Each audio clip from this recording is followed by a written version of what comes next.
There's just something fundamentally corrupt, as if it is truly the best way for the most people. $1.3 trillion in student loans? It's not a mystery. It's a disaster. Not long ago, there were alerts on television and social media about Mike Rowe and how he has made people in America fall in love with working hard. Today, Mike announced something no one saw coming after 2 decades of being known as the voice and face of the American way. Mike was the one who helped guide people through all the most difficult jobs and the most difficult truths with honesty, grit, and common sense. Now, instead of focusing on the individuals Mike has benefited with his work, such as coal miners or sewer inspectors, it is now all focused on Mike himself. But before this breaking announcement, what moment from his past quietly shaped the decision now shocking millions of audiences worldwide today? Early influences and childhood roots. In order to understand today's breaking news about Mike Rowe, it is necessary to go back 40 years to Baltimore, Maryland, where Mike's story really started. Long before the world knew the rugged, redoubtable Mike Rowe, host of Dirty Jobs, he was a lean, hungry, eager kid who loved telling stories and acting out. This was not a boy who was born for television. His first loves were theater, speech, and music, where his natural charm and deep, rich voice came to be. Today's breaking news about Mike Rowe may take many fans back to where it all started, where a boy who was captivated by theater, speech, and music looked up at a personal hero who taught him about the importance of hard work, of integrity, and of pride in one's craft. And who was his hero? His grandfather was a tradesman who could build, fix, or otherwise restore anything with 2 hands and a little bit of duct tape. This was a boy who marveled at his grandfather's hard work and his sense of pride, a pride not for what he did, per se, but for what he did better than others. For Mike, it was a boyhood infatuation with his grandfather, a man who was what a hero was meant to be, someone who was humble, wise, and very, very special. However, the boy who dreamed about theater, speech, and music had a hard time making it back home. His quest for success was hardly conventional. After completing a degree in communication studies at Towson University, 1999, Mike pursued a degree of success in voice, performance, and other allied areas. Most people do not wonder where Mike tried out for a singing role at an opera company, where he performed with the Baltimore Opera Company, where his deep, rich voice was happily suited for music halls rather than for manual labor. Of course, it was a success, an exit out of theater, speech, and music, and towards a life of success and fame. But what happens when early fame isn't enough, and a deeper calling quietly challenges everything he thought success truly meant? From performance to perspective. Still, he wanted something else, something bigger, something that would allow him, as a person, to touch other people, really touch them, at a level where what he was doing was transformative. But how would he get it? How would he get it right? How would he get it big enough? How would he get it deep enough? How would he get it where it would touch other people, really touch them, at a level where what he was doing was transformative? This was when his television work first started, his face and name and voice introduction. Mike had success in commercials, advertisements, guiding 1,000 videos, 1,000 programs, 1,000 explainers, 1,000 ads, 1,000 pieces, in guiding Although the work may have seemed unspectacular, it sharpened his quick wit and improvisational skills. Peddling strange gizmos to insomniac consumers taught him how to entertain an audience regardless of the subject matter. It was this broad foundation of experience that allowed Mike to build a television resume in travel documentaries, narration work, and hosting.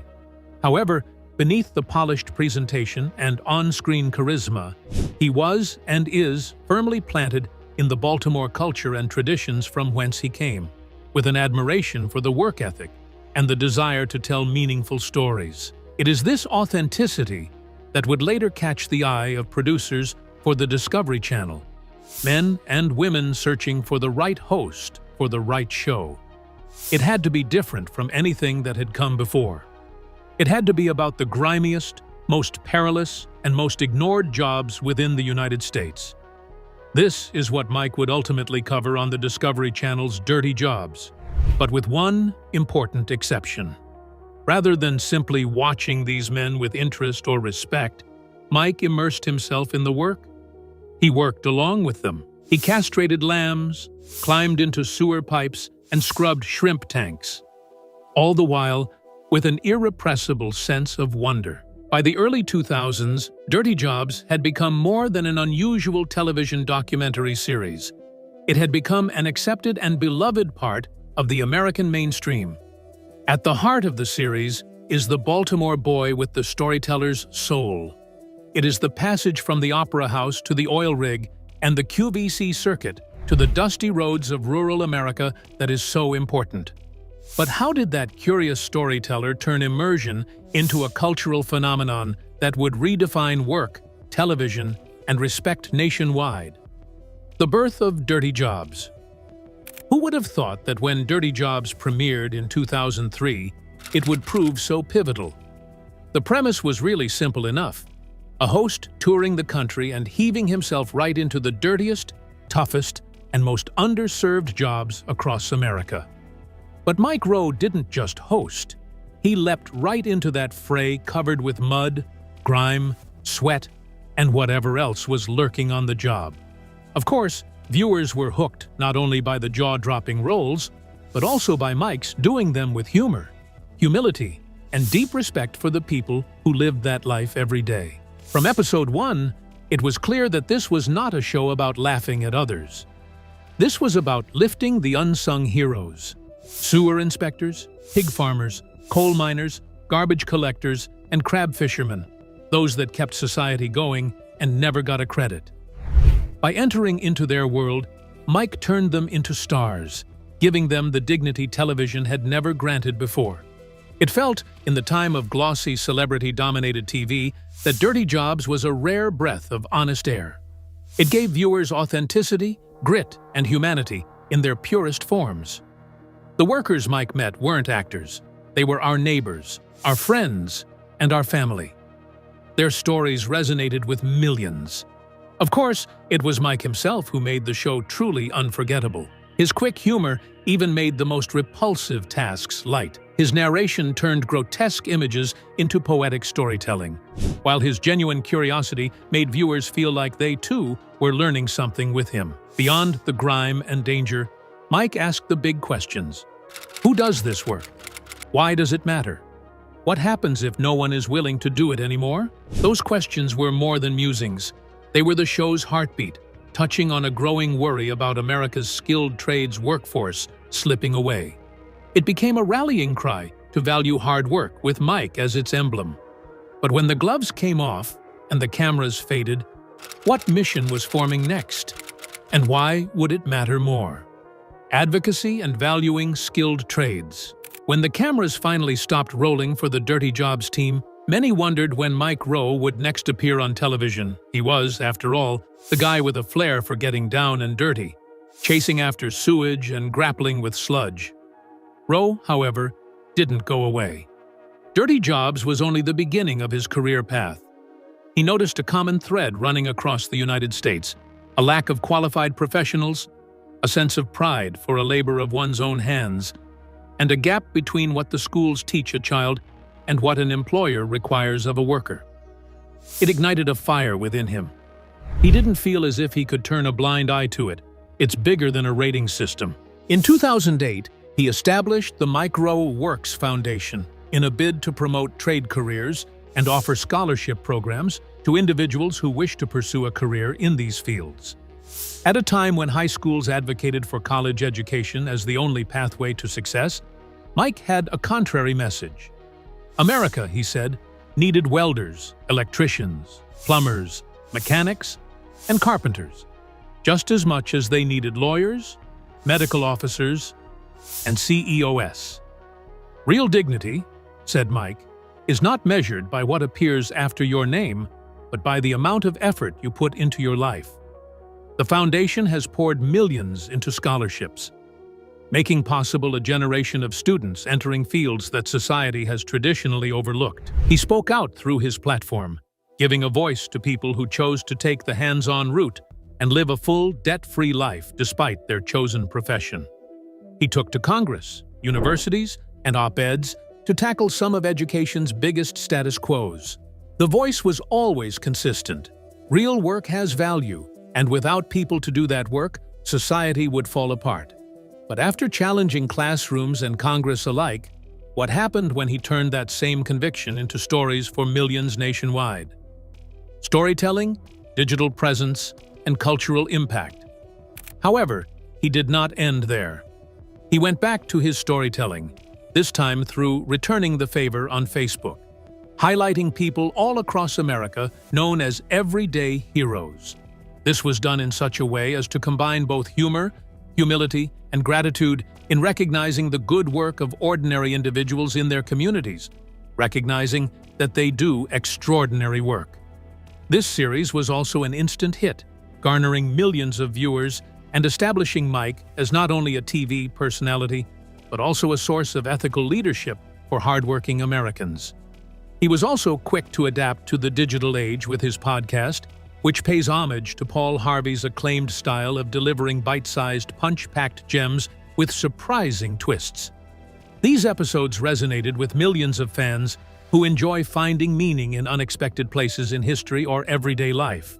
However, even as he was able to wield more and more power, Mike kept his feet on the ground.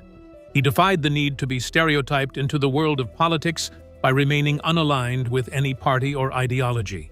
As a proud and common-sense thinker, he never hesitated to point fingers at both camps in a situation where the workers who actually run the nation are overlooked and underappreciated, which is why the name is so important today. Mike Rowe is more than just an MC and celebrity host. Mike Rowe is an advocate, teacher, storyteller, and, more importantly, in the opinion of millions of Americans, the philosopher. Headlines track him past the Hollywood and cable television circuit. Over time, his role in American culture shifted. He wasn't just the dirty jobs guy anymore. He became something more like a contrarian voice of reason in times that seemed crazier and crazier. While politicians shouted and lawmakers shouted across the chasm, Mike Clinton held court in a corner where honesty, humility, and sense only seemed more and more quaint. But he did this not through shrill monologues and policy declarations and hell-bent diatribes, but through stories that are as basic as they are powerful. His Facebook messages, a series of witty, concise, and punch-through-the-clutter declarations that cut as effectively as they cut through the noise that passes for news these days, took on legend. Because Mike takes the most mundane experiences, the busted bathroom, the robin's nest, Grandpa's lesson book, and turns those into something that is at once philosophy and more. But what happens when the steady voice of grit falters, and the storyteller teaching resilience must confront his own limits? Health, reflection, and transition. A moment ago, news from Mike Rowe rocked the community of fans, unsettled his peers in the field, and sent shock waves throughout the industry. Sending this message with a mix of care and emotion, he said he would distance himself from most of his workload in public to deal with issues he could no longer put on the back burner. Many were concerned about the state of his health, the fate that awaited him, and the effect of this never-ending grind on him. Mike has only confirmed what everybody is thinking, but nobody wants to verbalize. Decades spent crawling through coal dust and grime under pressure had caught up with him.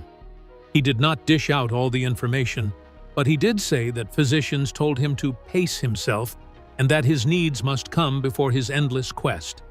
For a man who had worn with pride the signs of hard work, a smile had been a strange accompaniment, and vulnerability was harder to swallow.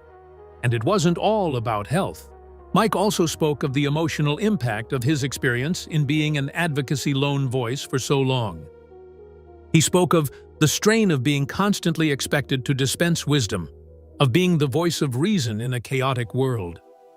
He spoke of the strain of being constantly expected to dispense wisdom, of being the voice of reason. I know that all too often, it has seemed as if I was yelling into the void, reminding the country of its backbone, even as I witnessed its institutions disregard the workers I fought so hard to honor, he said. In a moment that stunned millions of people, he shared news about the future of his beloved foundation, Mike Rowe Works. This would mean the end of the organization, since it would be run by different people. This would enable him to take care of his life. For the charitable organization that had supported so many scholarships and so much of the dialogue about work in America, the change was the end of one chapter and the opening of another. The message wasn't framed as bye, but as a necessary pivot, she said. He promised that his voice would still be heard, maybe through his podcast or projects, or through smaller, more incremental output. It tells the story of an Irish. He was not able to maintain this pace in the same way without jeopardizing his health and his future. A mix of bittersweet truths, acknowledging the limitations while picking self-preservation. The fans were in shock. To many, Mike had always been an unstoppable figure, one who neither cared about the pressure that came with fame nor the risks that came with labor.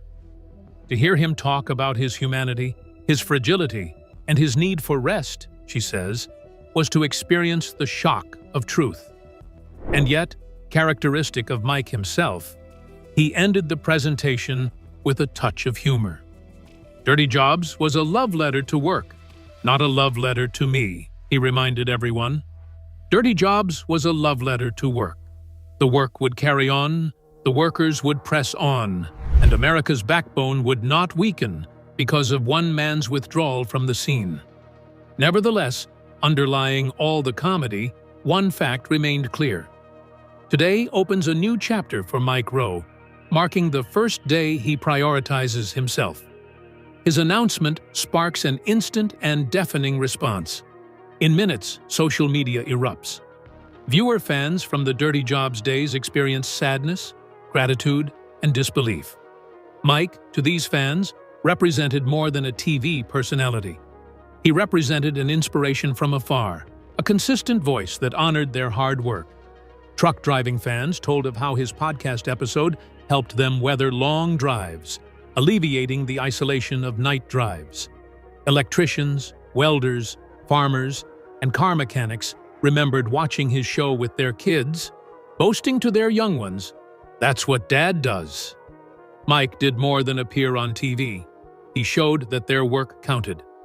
Mike's former Dirty Jobs cast members and other guests joined in with throwback photos and testimonials about the highs and lows of his time on TV. One Alaskan crab fisherman succinctly described Mike's impact. "If Mike had never done his show, no one would have any idea what we're doing out there. Mike brought attention. I owe him one." The industry itself felt the shockwave. Upbeat TV moguls who'd questioned the potential success of any show centered on sewage and trash confessed that Mike had redefined the playbook. Mike's combination of humor, humility, and honesty created an excellence standard difficult to replicate. TV producers described Mike's departure as an era's end in reality TV programming, from an era where hard work rather than conflict engaged viewers. Academics and labor experts foresaw the cultural chasm Mike's departure could create. But when a single voice leaves the stage, who fills the silence? And what does that absence demand of everyone else? Legacy and what comes next. Mike Rowe was more than just a TV personality, as columnist Peter Fraggle said. He was America's blue-collar philosopher. His impact had more influence than many politicians, and he was trustworthy in a way that politicians no longer are. It's not everybody who responded with sweet novenas, as some writers did. Some of his detractors felt that, in leaving, he revealed a problem in this country's neglect of the skilled trades. If Mike Rowe can't carry the torch for this fight, then perhaps it's time for the rest of us regular folk to rise up in his place. It isn't going away. It also caught the attention of the financial community. Partners who collaborated with Mike on advocacy efforts scrambled to figure out what it would mean for their efforts with this reduced presence. Organizations that relied on the star power of Mike for scholarships and workforce development were left with new questions. But the populace responded to his platforms. Messages of encouragement flooded in. Take care of yourself, Mike. You take care of us. It is your turn. You have already shown the way. Celebrities joined in too, including actors, musicians, and television hosts, thanking him for being one of the most genuine faces of television. It is only fitting, given a man whose entire career has been about lifting up others, to see him lifted up by millions of people too. However, amidst all the congratulations, a question lingered. What's next? As the dust settles from the shocking reports from today's news cycle, one thing remains crystal clear.